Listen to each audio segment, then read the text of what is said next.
So, welcome to this Good Friday service, I don't know how many minutes it's going to be, but a time at the cross, just to reflect, just to think, just to allow God to bless us by opening our hearts to the hard truth of Good Friday, a wonderful truth, but the hard truth of a God who came to be one of us and to die like one of us. In fact, a horrible death I hope we would all be spared, for us, to take on him our sin, that we might be set free forever, and indeed in due process would defeat death as well.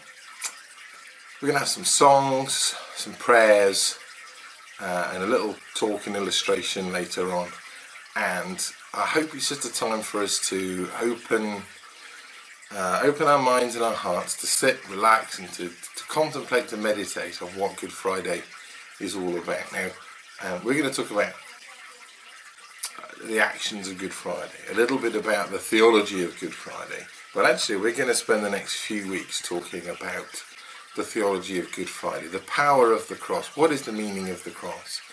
Yeah, and I know we've talked a lot about, Jesus takes our sins on him, and I'm all absolutely grateful for that. But are there other parts of the mystery of the power of the cross that that are there? And I think there are. We're going to look into those and see how we can explore the great riches of what Christ has done for us on that Good Friday. So I hope you're blessed. I hope this is a blessed time for you.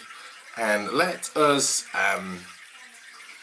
allow ourselves to really let Good Friday absorb us, overwhelm us, if you like. Let's just bathe in it.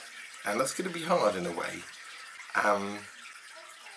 But it's a good thing to lament, as we're going to talk about on Saturday night. It's a good thing to see the darkness and the sorrow, because in that the light then is more brilliant. And spoiler alert, Sunday is going to be good. Amen.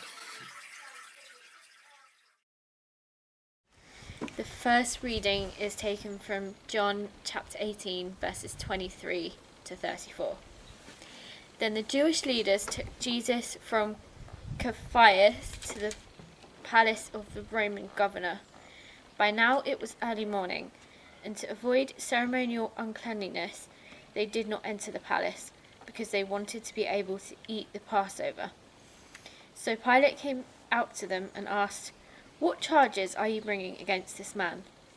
"If he were not a criminal," they replied, "we would not have handed him over to you." Pilate said, "Take him yourselves and judge him by your own law." "But we have no right to execute anyone," they objected. This took place to fulfill what Jesus had said about the kind of death he was going to die. Pilate then went back inside the palace, summoned Jesus, and asked him, "Are you the king of the Jews?" "Is that your own idea?" Jesus asked, "or did others talk to you about me?"